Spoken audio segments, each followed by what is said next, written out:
اللهم صل وسلم وبارك على سيدنا محمد وعلى آله وصحبه وسلم. يا مساء الفل، يا رب تكونوا كلكم بأحسن حال. أنا طبعا غبت عليكم كتير لظروف ربنا وحده اللي يعلم بيها. في الأول أنا كنت حامل وولدت وكده، فما كنتش بعرف أصور كتير. بعد كده بابا الله يرحمه اتوفى فجأة. وجاي أتكلم معاكم النهاردة عن الموت الفجأة. الموت بيجي في لحظة. عارفين يعني ايه الموت بيجي في لحظة؟ يعني في ثانية. جاي اتكلم معاكم النهاردة وفضفض معاكم، جوايا حاجات كتير قوي مش عارفة اقولها لحد. مش عارفة حد هيحس باللي انا فيه ولا لا. بس اكيد كل بنت فقدت باباها هتحس بالاحساس اللي انا فيه وباللي انا فيه بالظبط. ونصيحتي النهارده لكل بنت باباها موجود في الدنيا، عايزاكي تخلي بالك منه قوي، عايزاكي تحضنيه، عايزاكي تبصي له، عايزاكي تسجلي صوته عشان تسمعيه بعد ما يموت. حاجات كتير قوي جاي اتكلم معاكم فيها النهارده. بابا الله يرحمه توفى يوم 13/6/2024 قبل العيد الكبير بحوالي 3 أيام، يوم 7 ذو الحجة بالظبط. أصعب مكالمة جات لي في حياتي وأنا نايمة. كنت مرتبة بيتي وعاملة حاجتي على أساس إن خلاص فاضل يومين على الوقفة وإن إحنا هنعيد وهنبقى مبسوطين زي أي حد. فجأة الساعة 10 بالظبط اتلاقيت التليفون بيرن. ماما مش من عادتها ترن عليا غير لما أنا بصحى برن عليها. اتلاقيتها بترن عليا. رديت عليها، مش عارفة أنا فتحت التليفون إزاي أصلا، بس قلبي وجعني أوي مش عارفة ليه. أول ما فتحت التليفون بقول لها إيه يا ماما، لقيتها بتصوت بتقول لي أبوكي مات. كان أصعب خبر سمعته في حياتي وأصعب كلمة سمعتها. أنا ساعتها مش عارفة إيه اللي حصل لي بالظبط. حسيت إن أنا واقفة على كوم تلج، حسيت إن جسمي كله اتجمد، حسيت إن أعصابي خلاص باظت بس مش قادرة أعيط. حسيت إن قلبي حاسة إن هو هيقف بس من غير دموع. في ثانية شريط حياتي كلها مشى قدامي بكل ذكرى كان بابا فيها. مكنتش مصدقة. بقول لها لا أكيد في حاجة غلط. أكيد في، يعني مش هو اللي مات، لا أكيد في حاجة تانية غلط. أكيد حد هو تعبان، حد اتلخبط فيه إن هو قال إن هو مات. لا مش ما ماتش، لا. كنتش مصدقة. طبعا الموت الفجأة دوت أصعب حاجة في الدنيا. إن هو بني آدم يبقى ماشي كده في أمانة الله وتبص تلاقيه مات في ساعتها. أنا بابا ما كانش بيشتكي من أي حاجة، كان كويس وكان الحمد لله. كان واقف على رجله، كان طول عمره بيدعي بيقول يا رب اموت وانا واقف على رجلي، وفعلا فعلا هو مات وهو واقف على رجله. بابا كان في مشوار هنا في اسكندرية، احنا من رشيد، وراح مشوار مع اخوه في اسكندرية. خلص معاه المشوار، حس ان هو تعبان، حس ان هو نفسه بيوجعه، صدره بيوجعه، مش قادر ياخد نفسه، عمال يكح. دخل الصيدلية، بيقول له الدكتور انا تعبان، انا حاسس ان انا مش قادر اخد نفس. قال له طب مالك يا حاج، في ايه؟ اخدت علاج؟ اخدت حاجه؟ قال له لا والله ما اخدتش حاجه بس انا تعبان. قال له خلاص تعالى ما اوديك ايه المستشفى هنا. قال له لا انا عايز اقعد على الكرسي. بابا ما لحقش فعلا يروح يقعد على الكرسي، يا دوبك لسه بيقعد كانه جاي واقع ميت. بابا فتح الباب بايده بتاع الصيدليه ودخل، طلع ميت. يعني البني ادم في لحظه، في لحظه ممكن تكوني بتفتحي باب شقتك وداخله تقعي على الباب تموتي. الموت يا جماعة ما بينتظرش حد، ولا كبير ولا صغير. مفيش حد كبير على الموت. انا بابا ما كانش كبير ولا كان بيشتكي من حاجة ولا اي حاجة خالص ومات في ساعتها. انا بابا الله يرحمه قبل ما يموت ب3 ايام، بابا ميت يوم الخميس، بابا قبل ما يموت ب3 ايام بالظبط يوم الاثنين لقيت التليفون الارضي بتاعي بيرن. طبعا التليفون الارضي ما فيهوش اظهار رقم. اتلاقيت بنتي بترد بتقول لي واحد يا ماما بيرد. فاخدت التليفون بقول الو، اتلقيته بيقول لي هاتي بوسه يا انغام. طبعا انا صدمت، مين ده وهو مغير صوته. بقول ايوه انت مين؟ قال لي انا ابوكي يا بنت الكلب هاتي بوسه. والله زي ما بقول لكم كده هو على طول كان يقول لنا كده. لقيته بيقول لي هاتي بوسه. انا لو اعرف ان هو بجد كان محتاج دي ان انا اروح وابوسه كان زماني رحت وبوسته. انما انا بوست ابويا وهو ميت.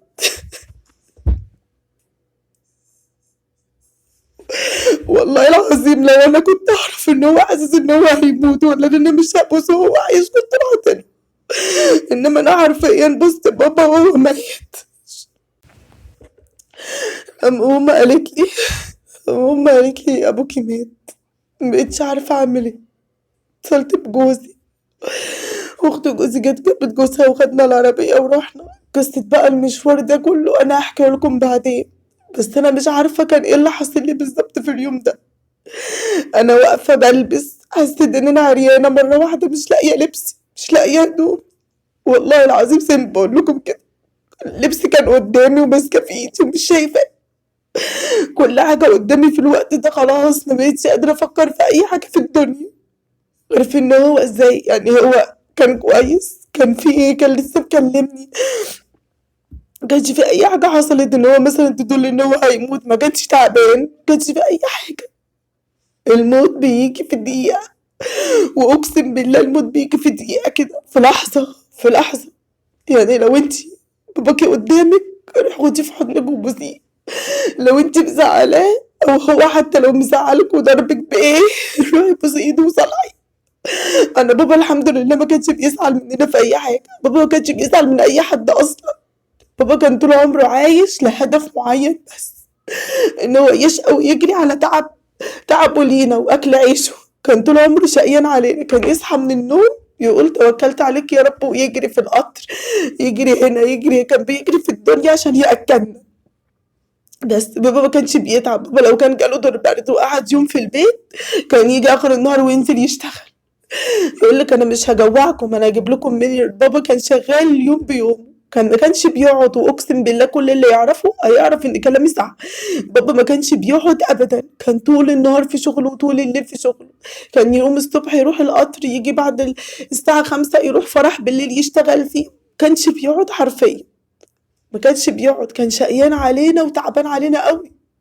لحد ما جوزنا 3 بنات وجوز ولد، فاضل ولد واحد بس، كان نفسه يعني يجوز، بس كل حاجة نصيب.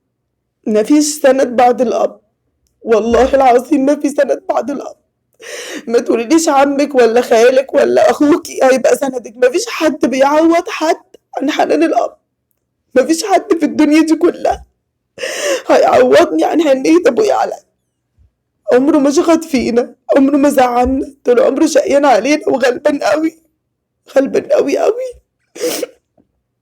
ما كانش يحب يزعل من حد أبدا، كان كل بيتنا مفتوح للغريب والغريب، كان العيال الصغيرة حتى بتحبه. يكفي ان ساعة ما كان بيجي من شغله وكان العيال تسمع صوته، عيالي وعيال اخواتي اول ما يسمعوا صوته جاي بالتروسيكل جده جه ويطلعوا يجروا كلهم عليه. العيال الصغيرة حست بنقص كبير في حياته، امال احنا اولاده حسينا ان احنا اتكسرنا. كنت دايما بسمع فيديوهات عن اللي بيقول ابويا مات وظهري اتكسر، ما حسيتش بيه، والله ما كنت بحس بيه. كنت بزعل ايوه ان هو اهله ابوهم مات، كنت ببقى عارفه الحزن، بس قلبي ما كانش بيتكسر كده. انا بعدك يا بابا قلبي اتكسر قوي مبقتش حاسه بالدنيا خالص. بقى كل الاكل بالنسبه لي زي بعضه، كل حاجه بالنسبه لي بقت زي بعضها. المهم خدت بعضي ورحت. المشوار طويل طويل قوي، مش قادرة اوصف لكم المشوار من هنا لهناك طويل ازاي. انا بروح في ساعة ونص، ما كنتش بحس بيه، كانوا ساعة ونص بيعدوا كده في دقيقة. المشوار المرة دي حاسة ان انا كنت مسافرة ما بين بلاد وبلاد على حمار او على اي حاجة، ما كانتش بتمشي الدقيقة، ما كانتش بتمشي بجد.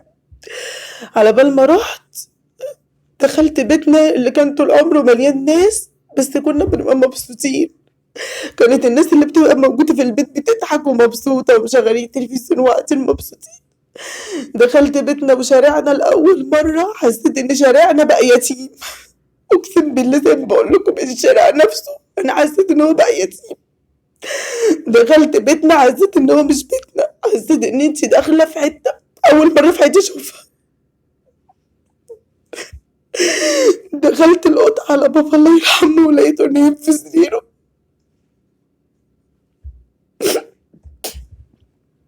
لقيته نايم في السرير زي ما بيبقى نايم، بس حواليه ناس كتير، ما كنتش شايفة حد فيهم، والله ما كنت شايفة حد فيهم.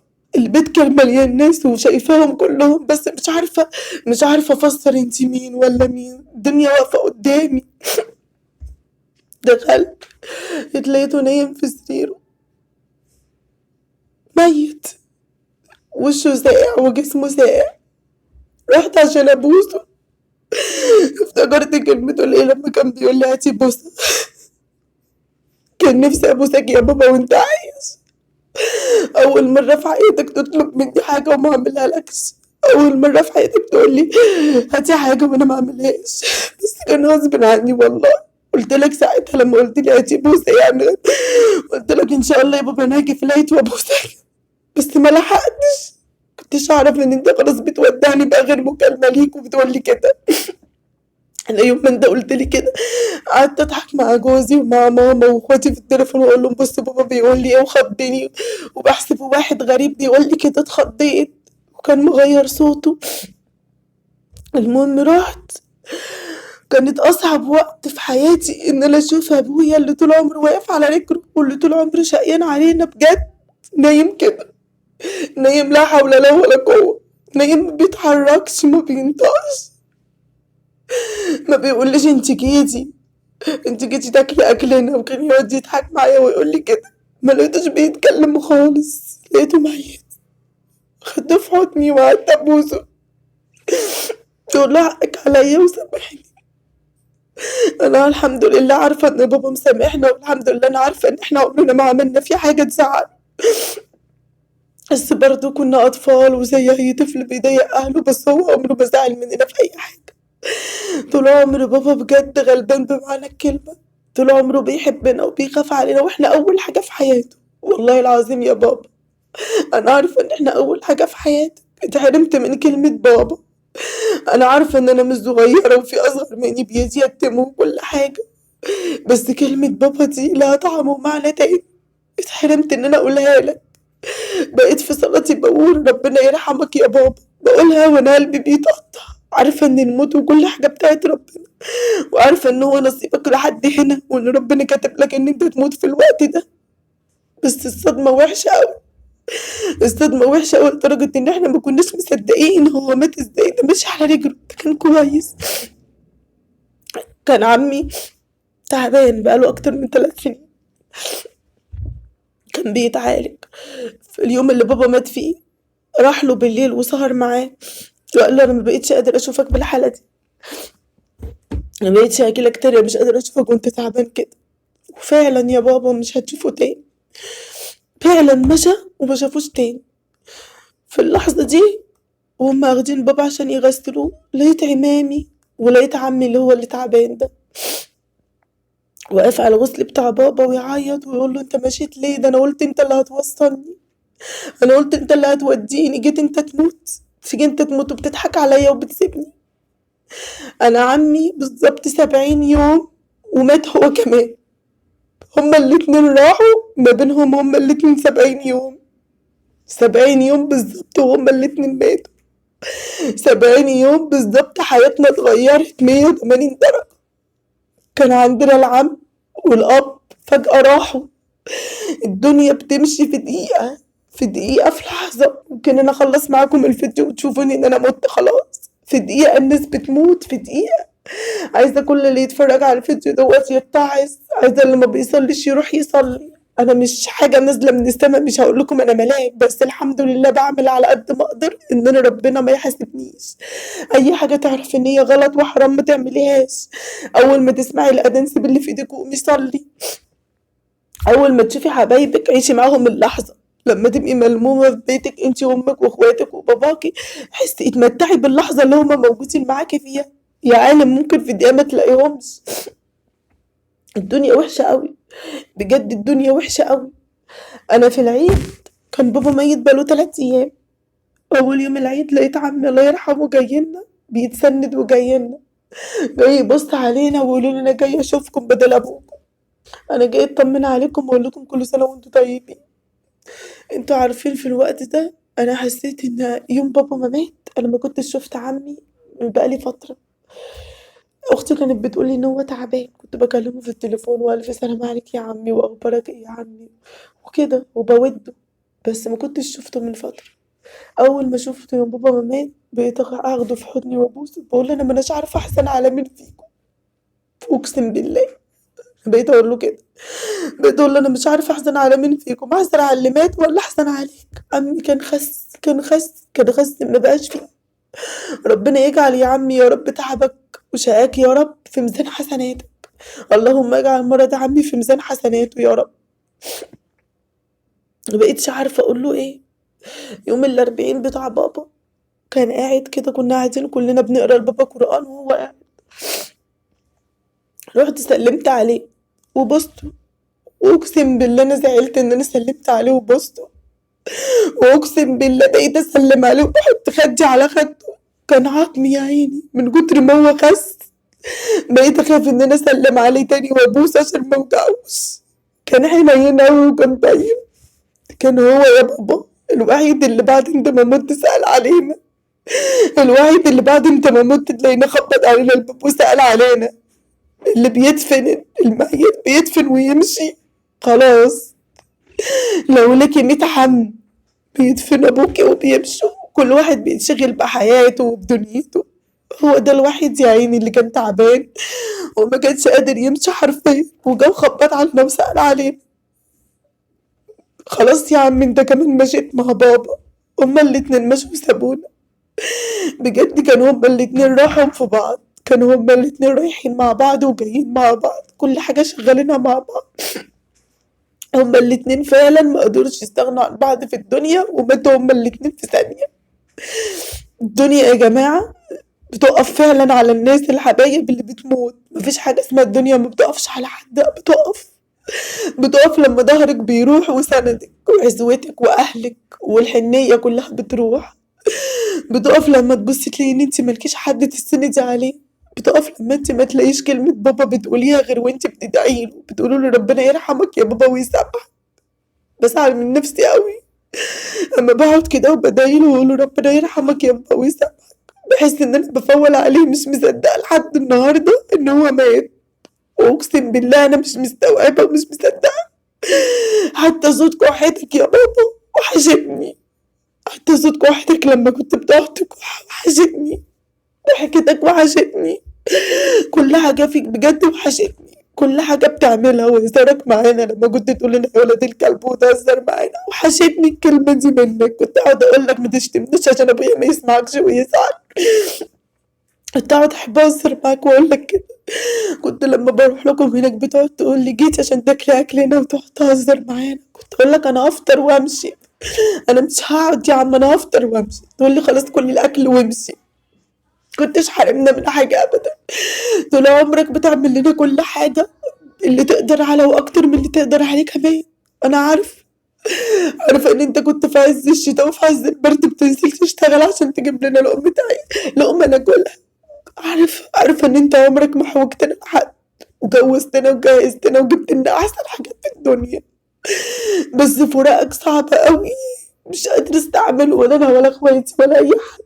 كل الناس اللي كانت بتحبك مش مصدقة ان انت مت ومشيت. انا في الفيديو ده حاسة ان انا قاعدة وبكلم بابا، بكلمك يا بابا بقول لك سامحني لو كنت زعلان مني في اي حاجة، متزعلش مني وحقك عليا. انا عارفة ان انا قصرت معاك في حاجات كتير، اولها ان انا لما كنت بشوفك وكنت بحس ان انا بحبك ما بقولكش انا بحبك يا بابا. لما كنت بحس ان انا عايزة احضنك ما كنتش بحضنك. انا عارفة ان احنا بنحبوك وانت بتحبنا وكل حاجة، بس كان نفسي اقولك، بجد كان نفسي اقولك اوي ان انا بحبك. ما كنتش اعرف ان انا بحبك اوي كده يا بابا. من يوم ما انت رحت والدنيا كلها راحت معاك. طول عمرك مش حارمنا بالحاجة، بس اول ما حرمتنا منك انت. رحت في ساعتها من غير ما تقول لنا ولا تودعنا ولا تقول لنا ان انت ماشي. رحت في دقيقة، كان نفسي ان انت ما تتعبش وان انت ما تعياش وكل ده. بس كنت نفسي احس ان انت يعني تعبان وقربت تموت حتى افهم، واخدك في حضني واقعد معاك واقعد تحت رجليك. بس انت مت في دقيقة. طول عمرك كنت بتدعي بتقول يا رب اموت وانا واقف على رجلي. ربنا استجاب لك، ربنا استجاب لك يا حبيبي، وفعلا مت وانت واقف على رجلك. انت كنت بتكلم الدكتور وفي دقيقة مت. انت عارف يا بابا ان انا دلوقتي لما بحلم بيك وبقول لك اللي حصل لك، بحلم ونفسي ان الكلام اللي انا بقوله ده كله يبقى حلم، وان انا اكون نايمة وحد يصحيني.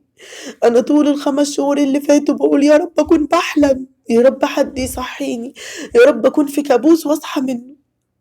واصحى من النوم ابص في تليفوني الاقي صورتك، اعرف ان انت بجد مت وان انت ماشي.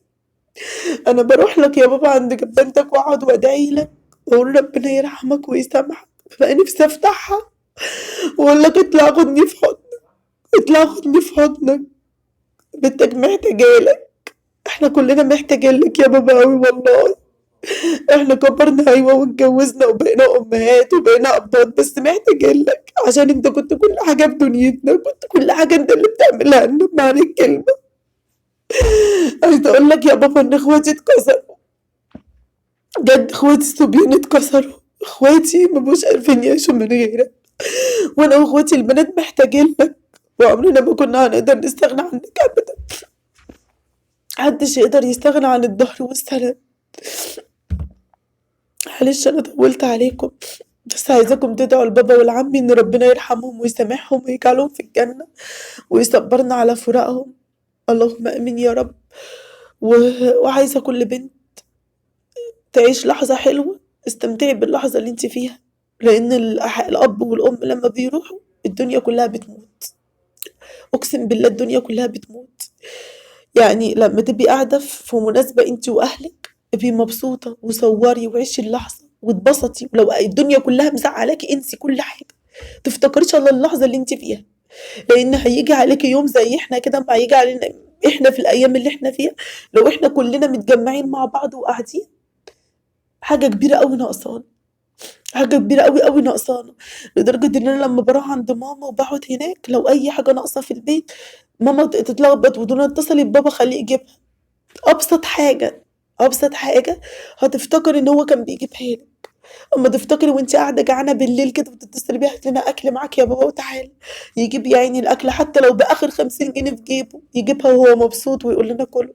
عمره في حياته ما حرمنا من حاجه، عمرك في حياتك يا بابا ما حرمتنا من حاجه، احنا مسامحينك دنيا واخره، وانت كمان سامحنا لو كنا مسعالين.